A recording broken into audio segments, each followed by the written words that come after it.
Between Thanksgiving and Christmas, police warn that parents often buy the very tools predators can use to reach kids: phones, tablets, gaming gear. We give them access to electronics that give them access to billions of people all over the world, and we don't really train them on what to look for. Tonight, the crash course that police want you to see. NBC5 Response reporter Diana Zoga shows you the steps you can take now.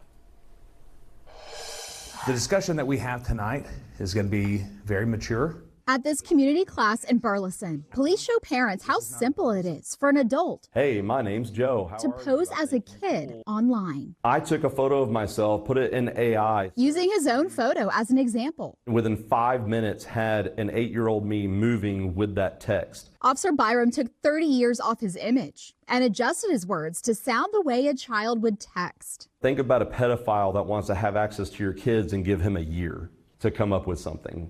It's going to be so much more realistic than probably what we would be able to do within 5 minutes on free AI apps. There were other examples to demonstrate what police say more kids are up against. It made me extremely uncomfortable, and I wanted to cry, and I was like, I'm ready to go. I don't want to know, but you have to know, you have to stay informed. Parents Alasia Courtney and Kayla Lee came ready to learn for good reason.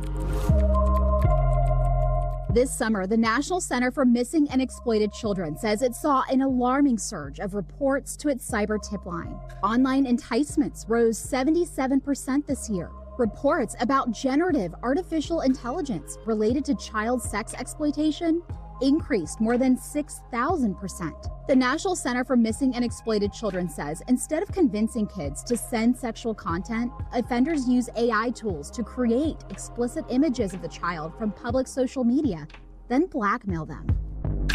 And in April, the Department of Justice announced arrests of alleged members of a child exploitation network.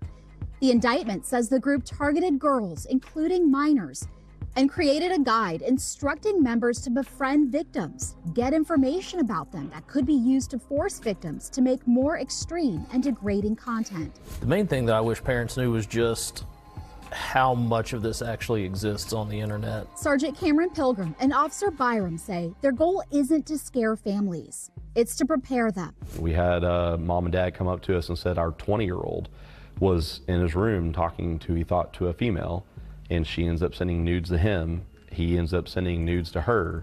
And the next thing coming over his phone is, okay, now I'm gonna send this to everybody if you don't pay me so much money.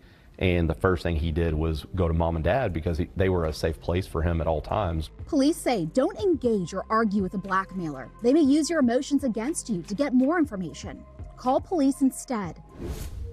Other takeaways? Police say assume any app has a chat function.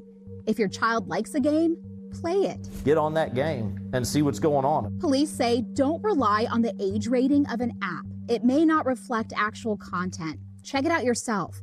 On kids' phones, look for apps that hide other apps. They may look like a calculator or a simple game. If you use parental controls and privacy settings, police say look again to make sure they're still in place.